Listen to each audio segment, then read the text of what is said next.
Why Man Couldn't Have Authored the Bible by Stephen St. John. Hello, my name's Kyle Kiker with 1611 Books, and I am excited to give you a book review on this book. Brother St. John is an acquaintance, I would say, and a friend of mine now. I don't see him that much because we live 6 hours apart approximately, but he pastors a church up in Fredericksburg, Virginia. And this guy is sharp. This is a really good book for skeptics of the Bible in general. Now, Brother St. John is a Bible believer. He doesn't just believe that the Bible came from God. He is a King James Bible believer and very solid guy. Now, in this book, he's got a lot of different ways that skeptics attack the Bible, say that it came from man and things like that. And a lot of their ammo and ways that they attack Bible believers or people that believe that that the Bible came from God in general, it gets debunked in this book. It's really good. It says, why man couldn't have authored the Bible, facts dispelling the skeptics' impossible faith. And he talks about how if somebody is going to have faith, it takes more faith to not believe the Bible than to believe it for somebody that has the evidence. And he talks about biblical contradictions answered. So I'll say that would be like supposed biblical contradictions, because people say that there's contradictions in the Bible. And of course, Dr. Upman wrote a really good book on that called, in quotes, Errors in the King James Bible, I think is what it's titled now. But he talks about some of that stuff, and he pulls from different sources.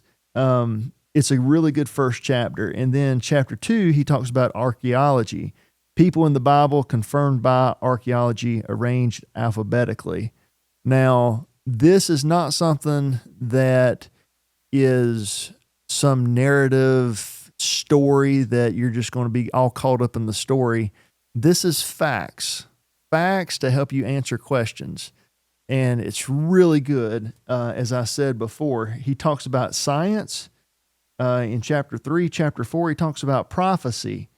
And there is no other person or religion on planet Earth that hits prophecy like the Word of God does.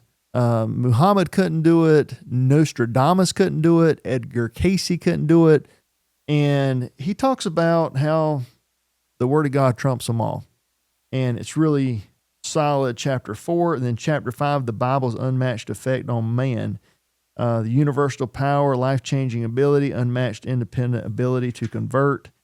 And then he talks about deathbed testimonies toward the end of the book and the skeptic's fodder. Now, if you want this book, I'll put it in the description on how to get it, where to get it. But Brother St. John did an excellent job. I don't know if this was for a master's or doctoral thesis. I don't know.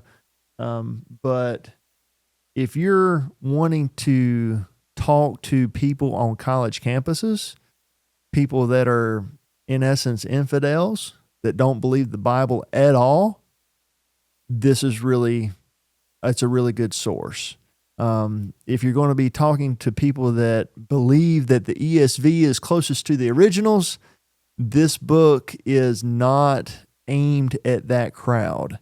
It's just not the type of book that you'll want to use to prep for something like that. But if you're going to be talking to science majors, people that are all caught up in infidelity when it comes to the Word of God, this book gives the proof. Now, when you're talking to somebody that doesn't believe the Bible and you give them proof and they don't accept it, that's something that God has to do with somebody. We can give facts and figures all day long, but God is the one that has to change the heart, and they gotta let God do that. They got to believe. And if somebody is not going to believe the scriptures, then God can give them a chance to believe, or he may harden their heart like he did Pharaoh's. But what's important is presenting somebody with the truth, and they can do with it whatever they want to do with it. But great tool for witnessing to infidels. This is really good. Brother Stephen St. John, they're pastor of Bible Baptist Church in Fredericksburg, Virginia. I wholly recommend this book, even if you don't talk to a lot of infidels during your normal week or month. This is really good to read anyway. So thank you for listening. My name's Kyle Kiker with 1611 Books. The King James Bible is God's pure words, and Jesus is coming back any minute now, any day now, any minute now. So be ready. Thanks.